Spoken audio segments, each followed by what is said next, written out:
Ça, c'est une bonne question. Ça, il faudra que tu te renseignes, hein.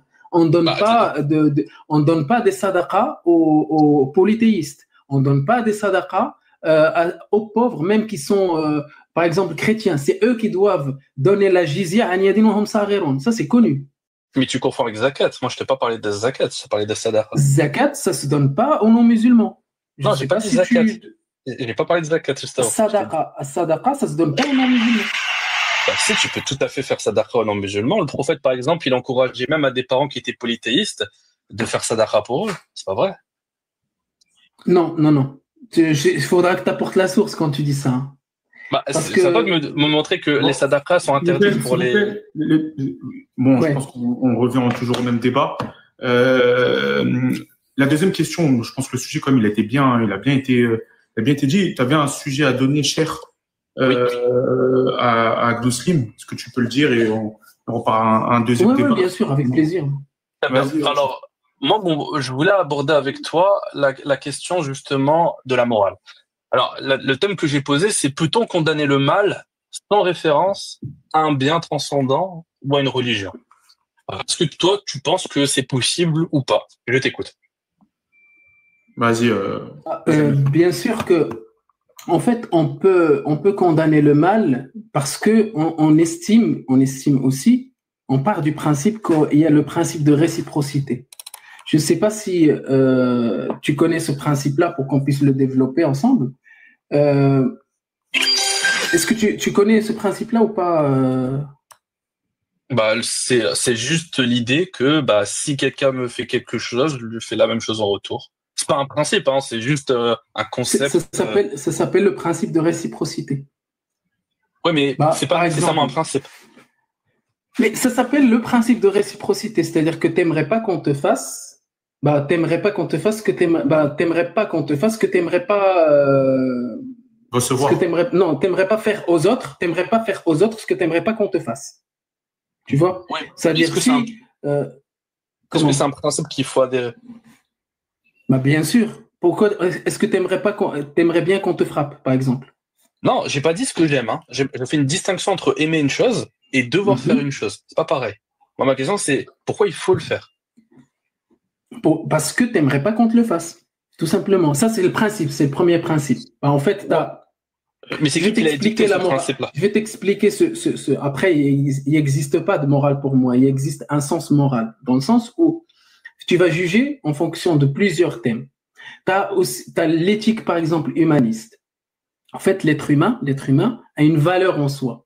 On agit moralement par respect de la dignité des autres, non pas par peur d'un châtiment divin comme ils peuvent le prétendre les religieux ou les bouddhistes. En fait, on n'a pas peur de châtiment divin, on agit moralement par respect de la dignité des autres. T'as des exemples aussi, ne pas pragmatiser une personne, ne pas voler, aider autrui. T'as aussi, c'est pas parce que le Dieu te l'interdit, mais parce que cela nuit à la société et à la personne. Tu as aussi l'utilitarisme. En fait, ça, c'est une philosophie qui est faite par une personne, par un philosophe. Et du coup, en fait, c'est ce qui est moral, c'est ce qui maximise, écoute bien sur ça, ce qui maximise le bonheur ou réduit la souffrance pour le plus grand nombre. C'est l'exemple, aider les pauvres ou interdire la torture, car cela, par exemple, augmente le bien-être global. Après, si tu comprends pas quelque chose, je peux revenir là-dessus. Hein, pas de souci. Mais moi, ce que je comprends pas, c'est que, regarde, tu me décris plusieurs formes de morale. Tu me dis, il y a la morale humaniste, la morale utilitariste, etc., etc. Mais non, je décris pas plusieurs morales. Je décris pas plusieurs morales. Je t'explique comment moi je réagis. Selon moi, sur quel thème je réagis, tu vois. Mais est-ce que c'est obligatoire d'avoir cette morale que tu me décris?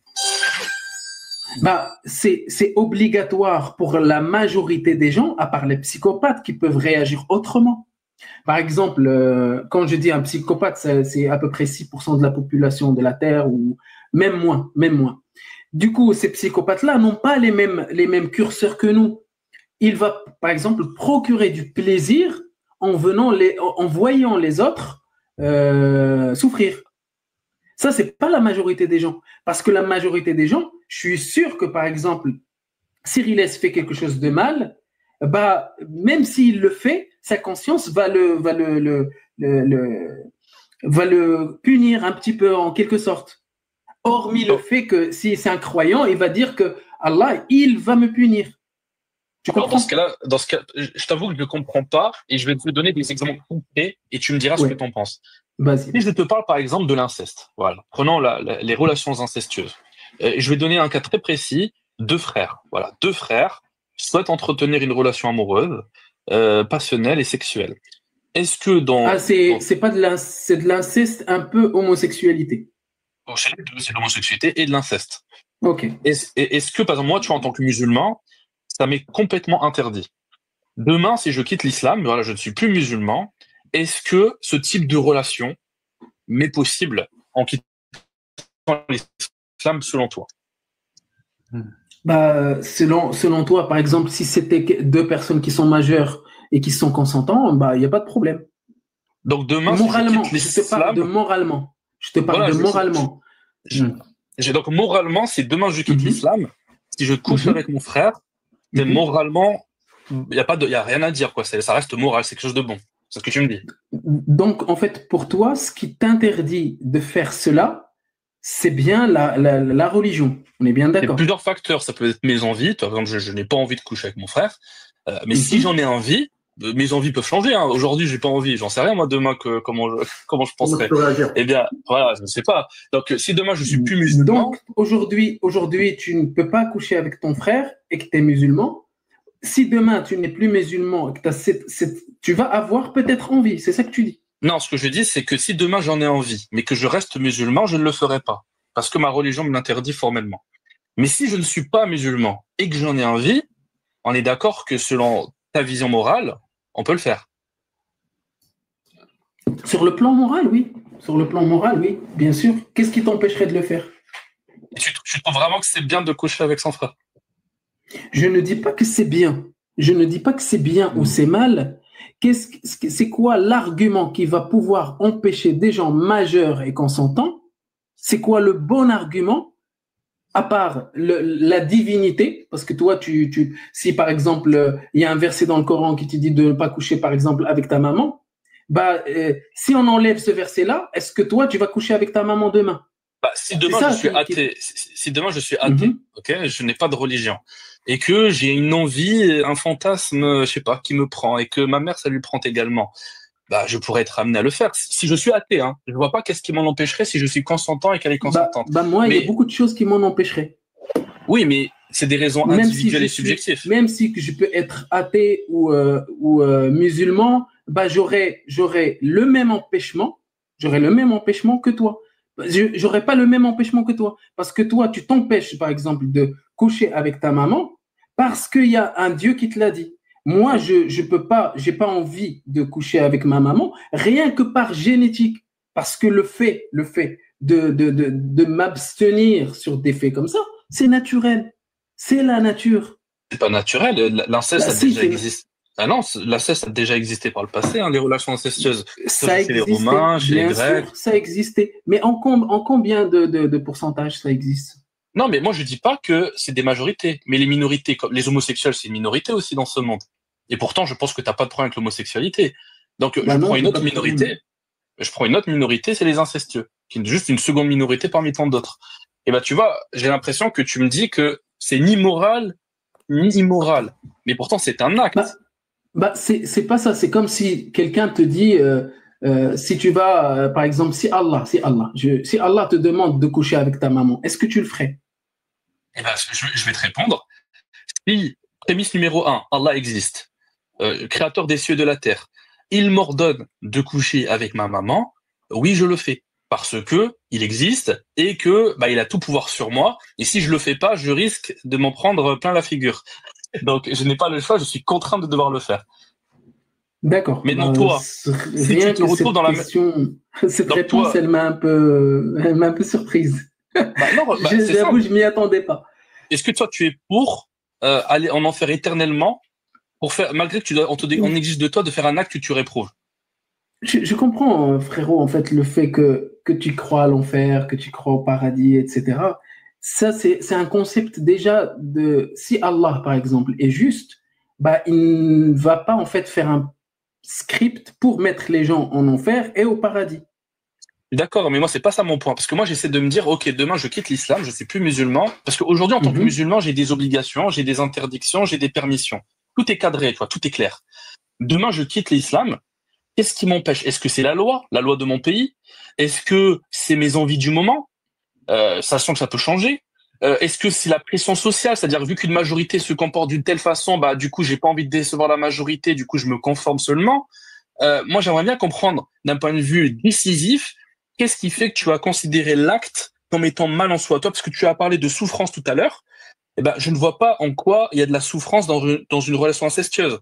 C'est pour ça que pour moi, la notion même de fitra est essentielle. Mais comme toi, tu es athée, tu ne crois pas, tu... Ouais, non, mais c'est pas ça. C'est que là, tu vas prendre... Ouais. Mes chers, j'ai inclus 3 personnes pour qu'après participent au débat. Ouais, pas de souci, t'inquiète, pas de souci. Bah, en plus, c'est une discussion sympa, il n'y a pas de coupage de parole, il n'y a pas de je mettrai un timer là-dessus, et j'apprécie beaucoup. Merci, du coup, je sais plus ce que j'allais dire. Du coup, quand tu parles, par exemple, d'inceste, bah, tu sais que le concept même de religion est fondé sur l'inceste. Parce que pour prendre les mêmes règles et les appliquer aujourd'hui, bah, normalement, tu dois prendre les mêmes règles et les appliquer avant. Le début, c'était comment dans les religions avec Adam et Ève? Est-ce que c'était de l'inceste ou pas? Bah, ça dépend. Il y a plusieurs savants qui ont des théories multiples. Tu as ceux qui vont te prendre la théorie, tu sais, à travers certaines narrations qui restent faibles et ahad, à savoir que c'était de jumeaux en jumeaux et que par conséquent il y a eu de l'inceste et que par la suite c'était interdit.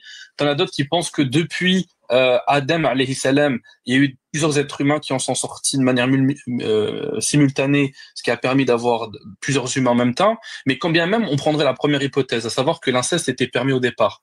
Moi, c'est pas ça ma question. Moi, je veux savoir en 2025, tu vois, en France, tu vois, dans le pays dans lequel je vis, est-ce que je peux avoir des relations incestueuses? Selon toi, est-ce que c'est normal d'en avoir? Tu m'as dit que oui, de ce que j'ai pu comprendre. Et le problème, c'est que moi, en tant que musulman, ça me choque, tu vois. Ça me choque vraiment que tu puisses me dire que, bah, avoir une relation avec mon frère, ou avec ma mère, ou avec ma tante, ou avec ma grand-mère, dès lors que nous serions consentants, eh bien, que ça serait normal finalement. Vraiment, j'aimerais beaucoup que tu arrives à m'expliquer ton point de vue par rapport à ça. Et j'ai d'autres exemples, hein. C'est pas que l'inceste. Il y a plein d'autres sujets dont je pense que tu défendrais moralement et qui, pour le coup, me choquent profondément. On va laisser après avoir les 3 avis. Pour que je te dise, par exemple, pour moi, en fait, l'inceste, c'est pas quelque chose de bien, c'est pas quelque chose de mal, etc. Mais moi, selon mon avis à moi, il y a beaucoup de choses mais en fait, il y a beaucoup d'arguments que je peux avancer pour te dire que moi, je ne le ferai pas et je ne le ferai jamais. En fait, tu as, par exemple, le risque biologique et génétique, parce que les relations incestueuses augmentent fortement le risque d'avoir une malformation pour les maladies génétiques chez les enfants. Ça, c'est un argument qui est important. Pas entre 2 frères, ça marche pas. J'y arrive, par exemple, t'inquiète. Et du coup, là, par exemple, ça, c'était l'exemple d'un frère et sa sœur. Mais tu as aussi le fait de confusion des rôles familiaux. La famille est censée être un espace, par exemple, d'éducation, de confiance. En fait, tu brises un peu cette logique en mélangeant les rôles qui doivent rester distincts. Parents, enfants, frères, sœurs, oncles, nièces. Et en parlant, en mettant en lumière, par exemple, l'inceste existe en islam. Par exemple, rien que ta cousine maternelle, ta cousine paternelle, ça c'est un degré d'inceste qui est pas négligeable. C'est de l'inceste, autorisé en islam. Ouais, mais si demain je deviens athée, j'aurai encore plus d'inceste du coup. Pourquoi est-ce que tu ressens le besoin? C'est ça que je te dis. La question, c'est d'un point de vue légal. C'est juste, est-ce que c'est licite de le faire si je ne suis plus musulman? Voilà, je quitte l'islam. C'est halal ou pas? Est-ce que moi, par exemple, qui ne crois pas en Allah, je le fais? Bien sûr que non. Non, pour toi, c'est juste moubah, c'est permis. Mais du coup, c'est halal pour toi. On est d'accord, tu considères pas ça? C'est halal, oui, c'est halal, oui. C'est halal pour moi, si tu veux, dans le sens permis. Voilà, donc si tu estimes que l'inceste est permis, que ça soit entre 2 frères, et même frères et sœurs, parce qu'un frère et une sœur, tu peux avoir un frère qui, par exemple, est stérile. S'il est stérile, il n'y aura pas de problème à coucher avec sa sœur. Tu en parles aussi.